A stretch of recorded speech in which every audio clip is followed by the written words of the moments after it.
কি রে, এত বড় ডাঙ্গর হয়েছি তুই রোজা নাই? আচ্ছা তো রোজা আছি তো এইগুলা খাচ্ছি কেনে? তুই বসে পানি খাচ্ছি যে ওই জন্য মুইও খাস। এই বেয়াদব, তুই কি পানি খাচ্ছ? মোর গলাটা শুকাই একেবারে কাঠ হয়ে গেছে। এই জন্য মুই মুখত ওই পানি ঢুকাছ আর বাইর করছ, ঢুকাছ আর বাইর করছ। আর তুই কেমন রোজাদার? সাব্বাই সুব্বাই সব খাই ফেলাছি। মুই হচ্ছে ডিজিটাল রোজাদার। মুই খিদা সহ্য করিবা পারো না। খিদা সহ্য করিবা পাই না, রোজা থাকিস কেনে? মুই রোজা না থাকিলে মোর মা ভালো ভালো খাবার গুলা ইফতারের সময় মোর ভাইও খিলায়। আর মুই রোজা না থাকিলে বাড়ির সবাই আমাক মেলায় ধরনের কথা শুনে। আরে তো কি কথা শুনায় রে? ইফতারি খাবা বসিলে মোর মাও কইবি এমন করি বসেছি মনে হচ্ছে তুই রোজা আছি।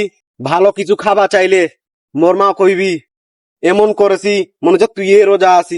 এইলা কথা আমাকে শুনিবার আর ভাল লাগে না, এই জন্য রোজা আসো। ও, তোর ব্যাপারটা হলি যে মানুষ তো মানে বিভিন্ন রকমের কথা কহে, ওই জন্য তুই রোজা আছি। আর ভালো ভালো খাবার জন্য রোজা আছি। মুই দুপুরে খালি চুপ করি শুকনা খাবার খাও। হুজুর আইসেছে মুই গেনু।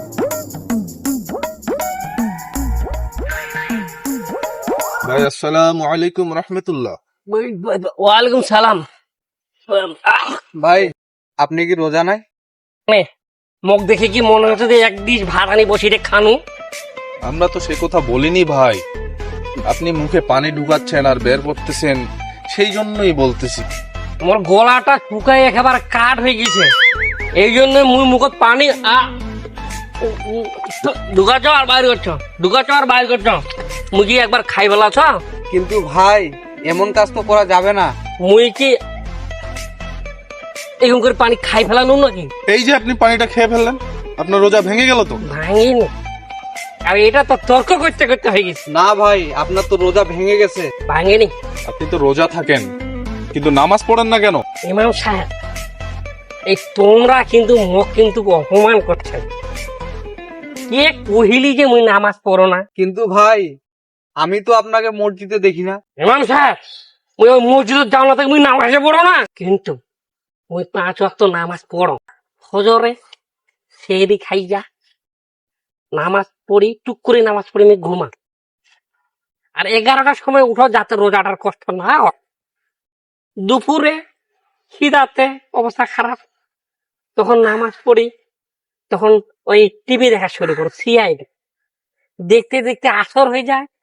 ওই আসরের সময় নামাজটা বাড়ি চুপ করে পড়ি, তখন ওই মুই ফেসবুক চালাও, ইউটিউব চালাও, গেম খেলাও, এইভাবে হয়ে যায় মাগরিব। মাগরিবে ওই ইফতারি করতে করতে মসজিদের নামাজ শেষ, তখন বাড়িতে নামাজটা পড়ি না। এসারের নামাজটা না নাই কোন, কিন্তু মুই 5 ওয়াক্ত নামাজ পড়ো। ঠিক আছে আপনি বাড়ির নামাজ পড়েন, এটা ভালো।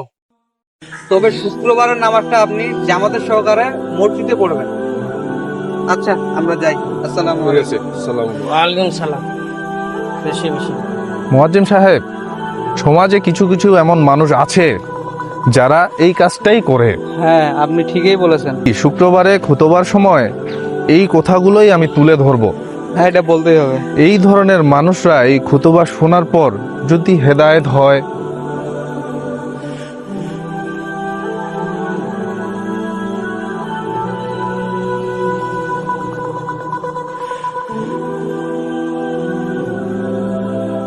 আসসালামু আলাইকুম। আসসালামু আলাইকুম রাহমাতুল্লাহ। ভাই আপনার কি হয়েছে?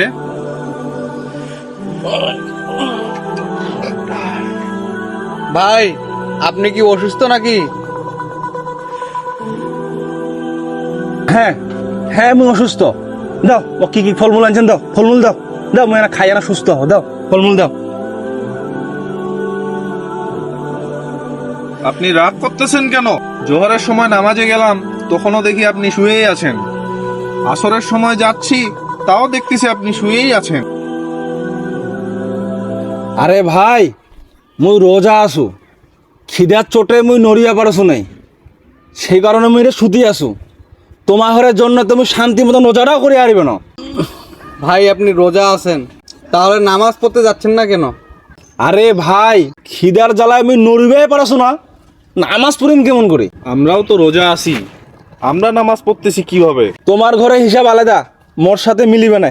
মানে তোরা রোজার আগে 2 বার খাচ্ছিলেন, এখনো 2 বার খাচ্ছেন, আর মুই আগে দিনে 4-5 বার করে খাচ্ছুন, যেটা দাঁড়াছুন সেটা খাচ্ছুন, আর এখন মোর ওই জন্য খুব কষ্ট হচ্ছে, এই জন্য আমি পারছো নাই। ভাই, কষ্ট সবার হয়, আর এটাই আল্লাহর পরীক্ষা। এই 4-5 বার না খাইয়া এই পরীক্ষা দেওয়ার জন্য তো মুই শুতে আসু। ভাই, আপনি যদি পরীক্ষার রুমে যায় যদি শুয়ে থাকেন, খাতায় নাম, রোল, বিষয়, প্রশ্নের উত্তর যদি না লেখেন, তাহলে কি আপনার পাস আসবে? না, ফেল করিম, ফেল আসিবি। তদ্রূপ আপনি যদি রোজা থাকেন, রোজার সঠিক হক আদায় না করেন, তাহলে আপনার শুধু পেট শুকানোই হবে, রোজার ফলাফল হবে 0-0-0। হ্যাঁ, মুই তো এইভাবে চিন্তা করো নাই। এখন থাকি তোরা জেলা কইবেন মুই উল্লেখ করি। আলহামদুলিল্লাহ। আমাদের ইহকাল পরকাল দুটোই সুন্দর করতে হলে আমাদের ইসলামের বিধিনিষেধ মেনে চলতে হবে, তাহলেই আমরা হব কামিয়াব। কারণ পৃথিবী হচ্ছে আখিরাতের শস্যক্ষেত্র। পৃথিবী হচ্ছে এমন একটা পরীক্ষার সেন্টার, যে পরীক্ষায় ভালো করতে পারলে আপনি পাবেন চিরস্থায়ী সুখের স্থান জান্নাত, আর খারাপ করলে আপনি পাবেন সীমাহীন কষ্টের স্থান জাহান্নাম। এটা আপনি মানেন আর না মানেন, এটাই চিরন্তন সত্য সত্য সত্য।